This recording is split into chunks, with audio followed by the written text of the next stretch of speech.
reading from the Acts of the Apostles.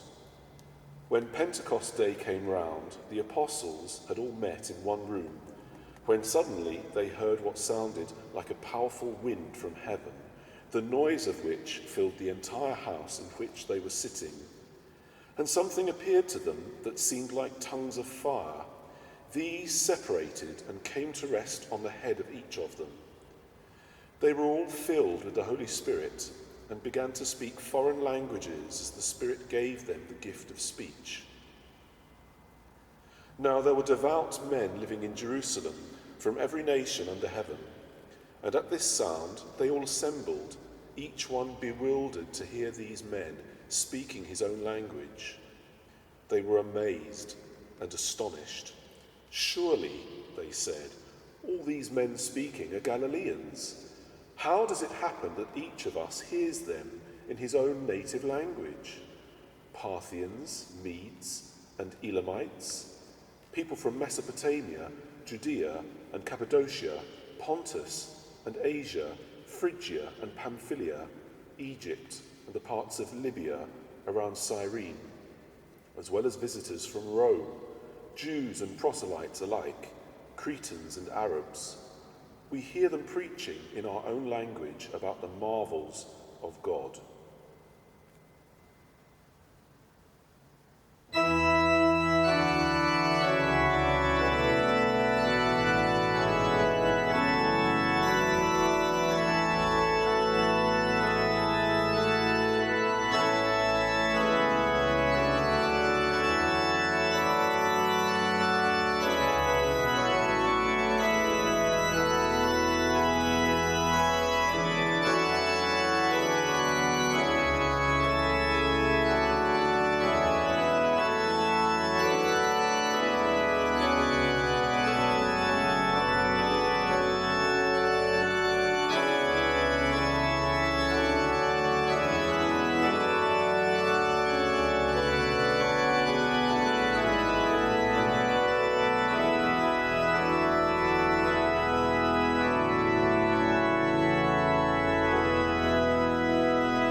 A reading from the first letter of Paul to the Corinthians.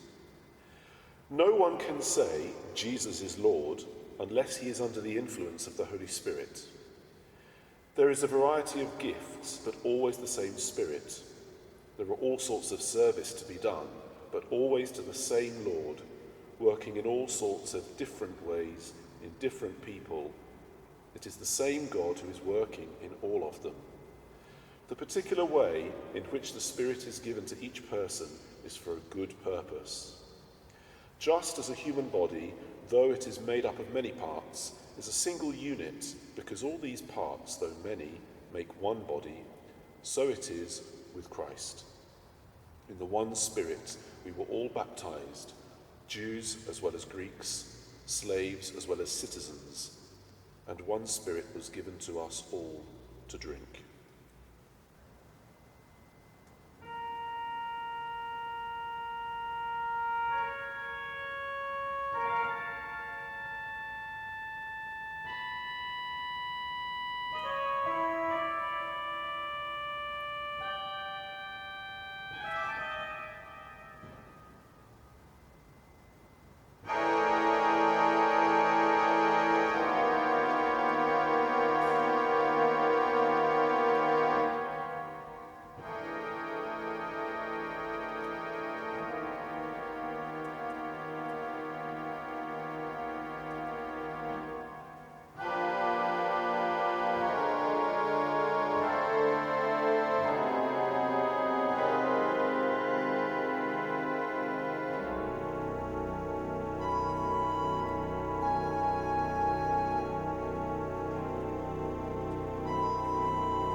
A reading from the Gospel according to John.